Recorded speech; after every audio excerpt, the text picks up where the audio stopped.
रिजवान साहब मुझे एक बात बताइए, ये बात समझना, सच्चर कमेटी की रिपोर्ट आ जाने के बावजूद भी, चलिए हो सकता है बहुत सारे मुसलमानों ने ना पढ़ी हो, मस्जिदों में तकरीर में पढ़ा देते, बता देते कि देखो हमारा इस्तेमाल हुआ है और हमारी ये हालत है कि हम अभी तक यहीं फंसे पड़े हैं।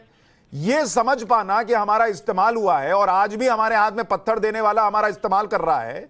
कश्मीर में जिन्होंने पत्थर दिया उनके बच्चे विदेश में पढ़े और गरीब का बच्चा पत्थर चला रहा था, आज वही दिल्ली में और कानपुर में करवा रहे हैं। मॉडल सेम है, वो प्रताड़ित बच्चा और उसका परिवार वही गरीब है, जो थमा रहे हैं वो खुद नहीं चला रहे हैं। ये समझ में आना क्या बहुत बड़ा रॉकेट साइंस है? इसमें कोई दिक्कत आती है क्या? आती है। मैं बताऊं क्या आती है।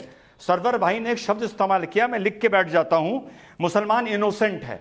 बिल्कुल सही शब्द इस्तेमाल किया। आपको as a commentator, as a student समझा देता हूं। हर वर्ग में सुशांत भाई 3 तरह के लोग होते हैं। एक उसकी क्लर्जी होती है, मुस्लिम में हम उसको मौलाना मान लें। एक उसका पढ़ा लिखा बुद्धिजीवी वर्ग होता है और एक आम वर्ग होता है, आम। तो जब सरवर भाई ने बोला इनोसेंट, तो इनका मतलब उस आम वर्ग से था। यस। कभी भी कोई पूरी कम्युनिटी पढ़ी हुई नहीं होती, कुछ मुट्ठी भर लोग पढ़ते हैं और कम्युनिटी को आगे लेके चलते हैं, मुट्ठी भर लोग।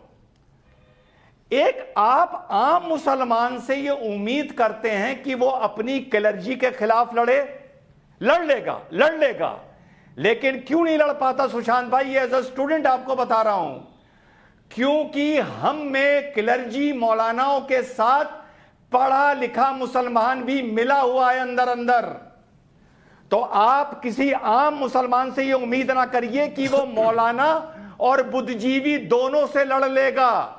लेकिन ये जो पढ़ा लिखा मुसलमान है, ये पीठ के पीछे मौलानाओं को गाली दे देता है और सुशांत भाई को इंप्रेस कर देता है कि यार मैं तो सेकुलर हूं, लेकिन मौलानाओं ने कौम को बिगाड़ रखा है। हकीकत यह है कि पढ़ा लिखा मुसलमान मौलानाओं से ज्यादा खतरनाक है। हकीकत यह है कि पढ़ा लिखा मुसलमान इस देश की भाईचारे के लिए ज्यादा बड़ा खतरा है बनिस्बत मौलानाओं के। सारी गाली मौलाना खाते हैं, पर जिम्मेदार पढ़ा लिखा मुसलमान है, पढ़ा लिखा जर्नलिस्ट है, पढ़ा लिखा बुद्धिजीवी है, पढ़ा लिखा सेलिब्रिटी है, जिसकी तरफ मुसलमान देखता है और उसको लगता है पढ़ा लिखा हमारे देश का पूर्व वाइस प्रेसिडेंट है, जिसकी तरफ मुसलमान देखता है और उसको लगता है देखो ये भी तो वही बात बोल रहा है जो मस्जिद में मौलाना बोल रहा था। तो पढ़ा लिखा मुसलमान ज्यादा हमारी पीठ में छुरा मार रहा है बनिस्बत मौलानाओं के। दूसरी बात, मुसलमान ये क्यों कर रहा है? आपने कहा कोशिश क्यों नहीं हो रही? मेरे पास कोशिश दीजिएगा मुझे। क्या पढ़ा लिखा मुसलमान ये क्यों कर रहा है? पढ़ा लिखा मुसलमान ये क्यों कर रहा है? पढ़ा लिखा मुसलमान इसलिए कर रहा है क्योंकि वो चाहता नहीं कि ये कौम पढ़े, क्योंकि वो चाहता नहीं कि ये कौम आगे जाए। वो चाहता है कि इस कौम में मैं ही समझदार रहूं और मैं ही पढ़ा लिखा रहूं और ये कौम ऐसे ही गर्द में जाती रहे, इस मारे नहीं कर रहा है।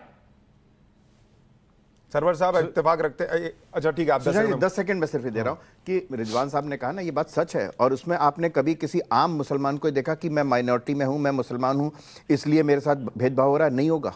ये कौन करेगा? क्रिकेट का कप्तान करेगा। ये कोई और किसी बड़े पोस्ट पर बैठा हुआ, शीर्षस्थ स्थान पर बैठा हुआ करेगा कि मुझे डर लग रहा है? किसी आम मुसलमान ने नहीं कहा आज तक कि मैं मुसलमान हूं इसलिए मुझे डर लग रहा है इस देश में। ये वो करते हैं जो सबसे ज्यादा सुरक्षित हैं, जिनको कुछ मिल गया वो सिर्फ माइनॉरिटी कार्ड खेल करके उन मुसलमानों के, उन लोगों के दम पर अपनी स्थिति रखना चाहते हैं। ये है वास्तविकता। सरवर साहब, पहली बार इस तरह की चर्चा हो रही है, वरना प्राय तू मैं हो जाया करता था। और बात चली है तो मैं एक बात आज कहना चाहता हूं और शायद मुझे लगता है सुशांत जी आप अवसर भी दे देंगे कहने का। जरूर सर, लीजिए। 47 साल का रोना तो 1 मिनट में रो भी नहीं सकते हम। पिछले 10 वर्षों से मैं पहले अपनी बात करूंगा तो एक मामला खुलेगा, क्लियर होगा। मैं बिहार से लेकर और दिल्ली की धरती तक लगातार रिक्शा चलाने वाले, कूड़ा बीनने वाले, जो कूड़ा चुनते हैं ना, जिनको आप बांग्लादेशी कह रहे हैं, बंगाल के हैं सर, बंगाल के, उसमें बांग्लादेशी, चूंकि कल्चर ऐसा है कि 2-4 आगे एडजस्ट हो जाएंगे तो मैं उसमें अभी पचड़े में नहीं पड़ना चाहता हूं। मूल रूप से बंगाल के लोग ज्यादातर हैं। कूड़ा बिनते, कचरा बिनते, खत्ता पे जाके रहते, सरकारी जमीनों पर वो झुग्गी डालकर रहते, हम उनके बीच जाकर काम करते हैं, बहुत समझाते बुझाते हैं कि इनका इस्तेमाल मत हो जाओ। आपको मैं बता नहीं सकता हूं कि मेरे साथ इन 10 वर्षों में क्या हो रहा। मैं इतना काम कर रहा हूं।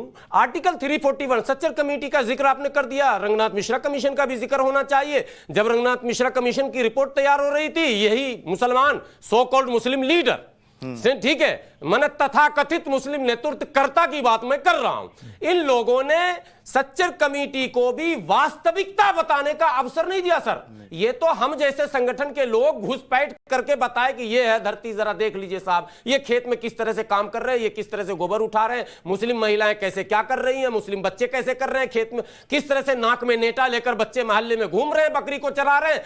ये सारा दृश्य किसी को देखने नहीं दिया जाता था। सिर्फ